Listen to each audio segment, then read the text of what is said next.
Robert Battle. I'm a choreographer.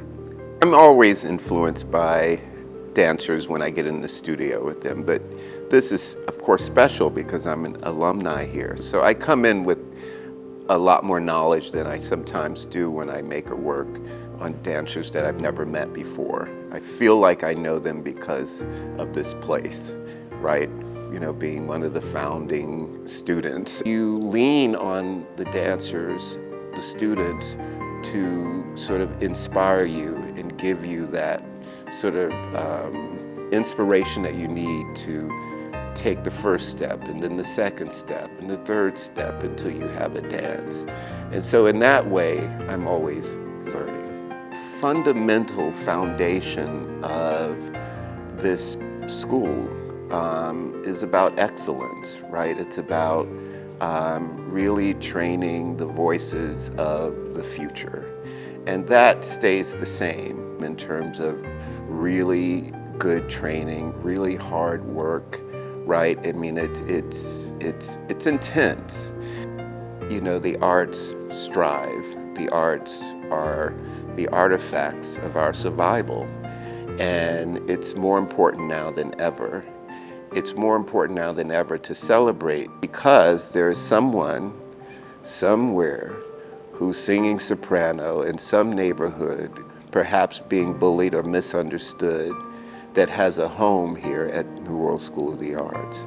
That's the most important thing that we can do, is let people know that they matter, that they are a human being and nothing human can be alien to them.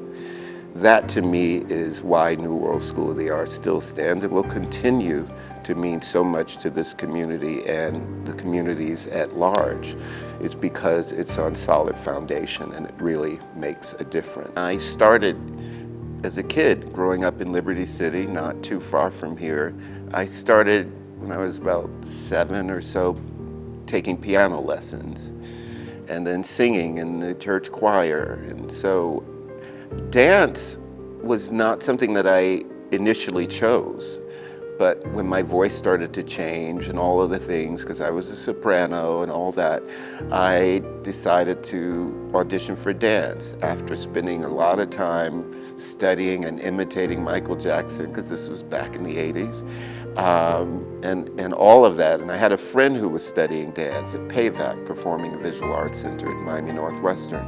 And so he would tell me what he was learning, what is it, plie, and all of the French terms that he was learning. So when I auditioned for dance, I kind of knew a little bit more than the average person. My mother was the first to introduce me to jazz music. When I was a kid, she used to listen to Ella Fitzgerald and Sarah Vaughan, and all of these people that I was sort of introduced to early on. So unlike a lot of my friends at that time who were listening to more of the pop music, I was listening to Sarah Vaughan. My martial arts training came out of necessity because in the neighborhood I grew up in, you know, let's think about this. I'm a boy. I'm singing soprano in the church choir. I'm playing classical music. You know, all of the things, I'm shy, you know, all of the things that, you know, sort of say, oh, he needs to be bullied. I had a good friend. He was my age, but he grew faster than everybody else. At one point I said, could you teach me how to defend myself, how to fight, to be more blunt? He said, you know what, my father is a retired third-degree black belt. Let's see if we can get him to train us. And so he did, and that's when I started to really delve into martial arts. But I always think that that gave me a certain physicality, so that by the time I started dancing, I had a lot of things that maybe someone else wouldn't have if they didn't study martial arts beforehand. And also, if you look at my work, the angularity, the punchiness, if you will, is I think, reflective of that training, right? That intensity that I learned in martial arts. The first thing I have to say about coming back and what it means to me is that, you know, we're part of a continuum. In the same way that I feel about choreographing, I didn't just make it up. If you look at the movement, it comes from somewhere, some influence that you have, sort of scene or whatever, and you've kind of made it your own.